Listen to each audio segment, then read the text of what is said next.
Hello everybody and welcome to today's video. I'm April May Walston and today I'm going to show you how I painted this lilac breasted roller, so stay tuned.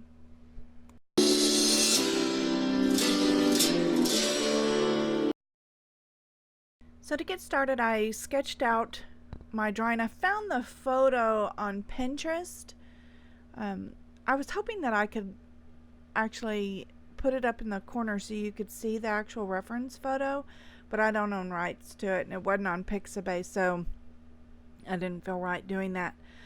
But you can Google, this is a lilac breasted roller, and you can find them on Google. They're a beautiful bird.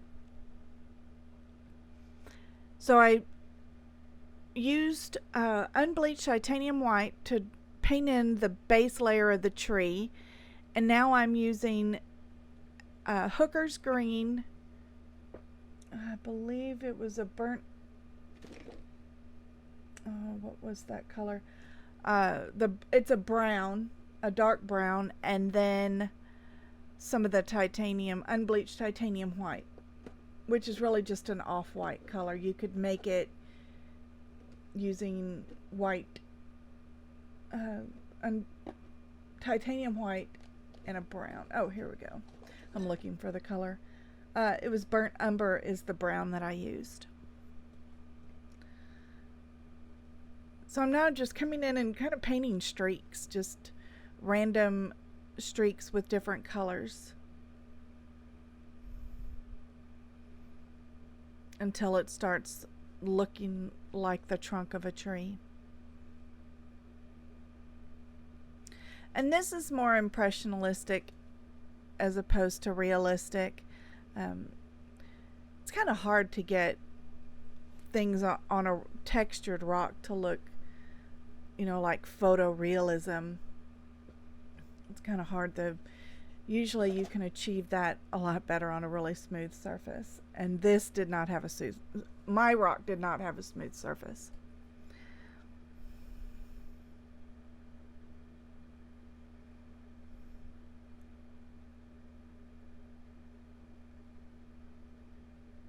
So now I'm just adding the colors that I'm going to use for the bird.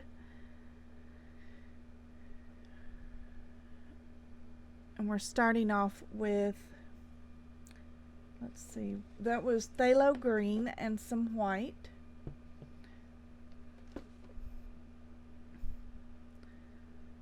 And this I'm going to put in, like I normally do, my base layers. I'm just kind of blocking in the base coats.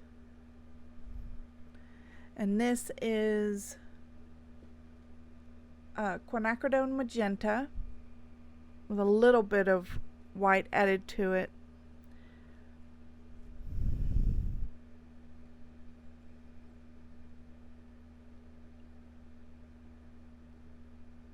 It's kind of hard to see the colors. As I add layers, you'll be able to see the color a lot better. I'm trying to bring the rock up to the camera so that you can see it. Now I've gone back in with the what did I say that was? Phthalo green and white, and I did the head because it looked like it was green underneath his white feathers on his head. There was like a green base to him. So I went ahead and painted the green first. And then I'll go over it with the white. And I just used some light blue to highlight the beak so that you could see the beak. Since the beak is black, it just kind of blends in. So now we're doing the head feathers.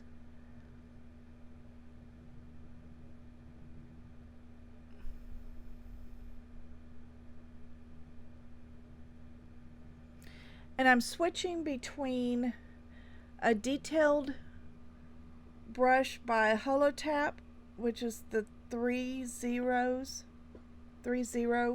or a triple aught, and the other one is a fine touch round, a number 3.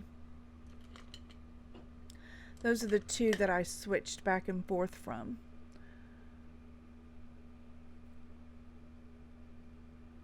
This one that I'm using now is the one from Holotap. It's the triple lot. Some people call it a 3-0. So now I'm just going in with tiny strokes to make the indication of the chest feathers. This is where you can't get a lot of detail just because of the texture on the rock. If I was doing this on a smooth canvas, I'd be able to actually get the feather, like the furriness of the feathers, if that makes any sense. There's like fingers on these feathers. The way he's all puffed up, you can actually see the fingers on the feathers. So that I can't get on these rocks.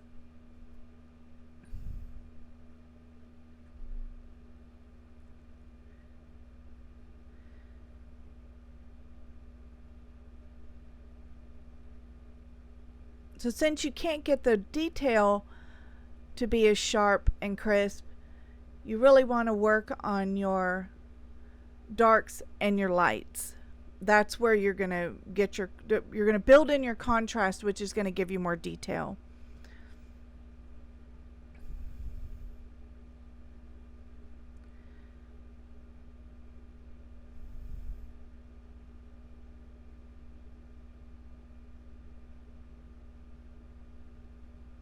I'm working on his cheek feathers and just building the colors and layers.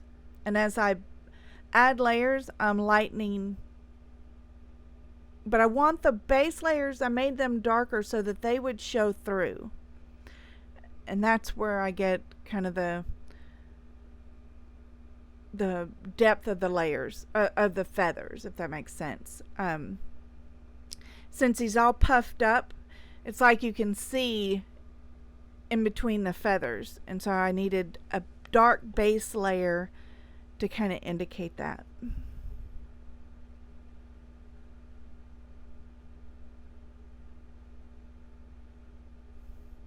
Whoa.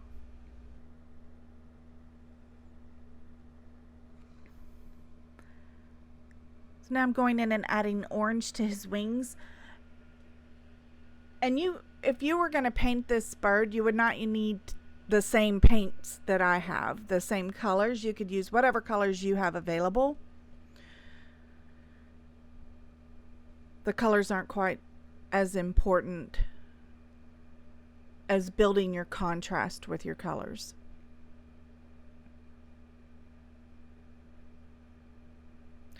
Because you can take any of your base colors, red, blue, yellow, and make any color you wanted in the rainbow.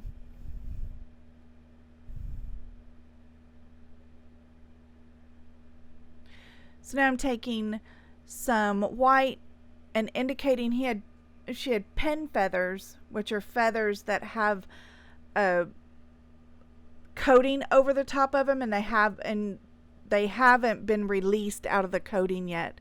So it's an indication that the bird had molted, or was in molt, I guess. And so I wanted to indicate some of the pen feathers that were in the picture. And then you can't forget his little feet. And kind of just tweaking some of the details on the bird, trying to get as much detail as I can.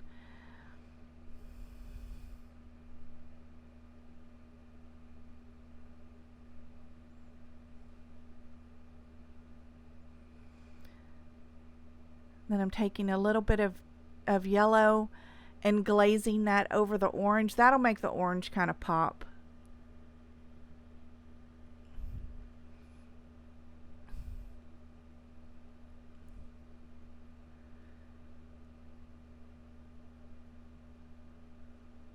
And see, now I'm kind of adding some shadows or some shading in some of the darker areas that needed to be in the shadow.